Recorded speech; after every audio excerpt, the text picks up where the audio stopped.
For the fall semester, I'm going to NYU Florence, and then for the spring semester, I'm going to NYU Accra. I applied to NYU Florence because I could finish my liberal studies requirements there. I'm really excited about the art and the culture. I can't wait to experience it for myself. And then I applied to Accra because I just wanted to be able to experience an environment that I've never really been exposed to. As an African American student, I haven't had the opportunity to learn much about the continent of Africa at all. I'm excited to meet new people. I love meeting new people. Personally, when I'm in Accra, I'm gonna try to stay in Accra because I want to be able to embrace the city and get to know the city a lot more. When I study abroad, I hope to be able to know more about whatever culture I go into.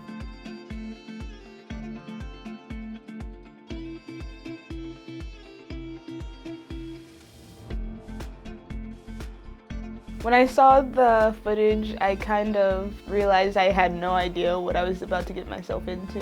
While I was in Florence, I was still in liberal studies, so I was taking social foundations and cultural foundations. I also took history of Italian fashion, and for that class, we had a local teacher, and she took us to a bunch of different museums to analyze the artwork that featured different costumes and clothing that people would wear at that time. I got to see a lot of different visuals for the things that we were learning in class. The NYU Florence campus is absolutely gorgeous. Imagine going olive picking on your college campus.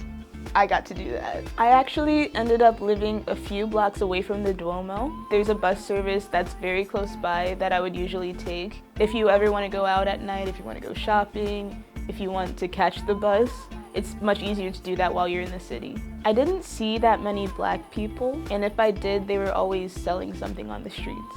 And that was kind of off-putting to me because I wasn't sure what was that dynamic, and then later on I learned that a lot of people immigrate from Africa and then they don't find jobs in the same ways that white people do. But I never really felt like I stuck out too much. I kind of felt like I was just another American in Europe studying abroad. I think one of the challenges for me was making friends once I got there. Both of my roommates were from Duke. Everyone was kind of rushing to make friends, and I was just like, whoa, I just got here.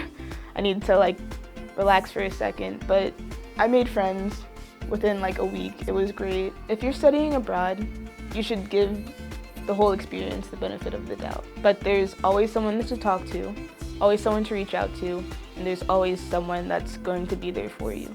You just have to wait and go to the events, because the events are a great way to make friends. I know from personal experience. Living in Accra was probably different than any experience I've ever really had. Ghana is a lot more slow-paced, relaxed, very easygoing. My favorite class was probably documenting the African city. I got to see it through the local eyes of my professor, who is from Ghana, and he showed us so many different resources that we can use. On campus, there was definitely a sense of community because you just knew everyone. I have never been surrounded by so many Black people and felt like a majority. You saw how people who look different from you were treated versus how you're treated, and what's expected of you in a society that you're not accustomed to, although you blend in so well. I got to learn about an area of history that we don't really talk about as much. We even took a trip to a few slave castles. It doesn't really get rawer than that. I love the NYU Accra staff. They're just really great people and will do anything to make sure that you're having a good time or try to get you to a place where you're enjoying yourself. My biggest culture shock was when I got back to New York.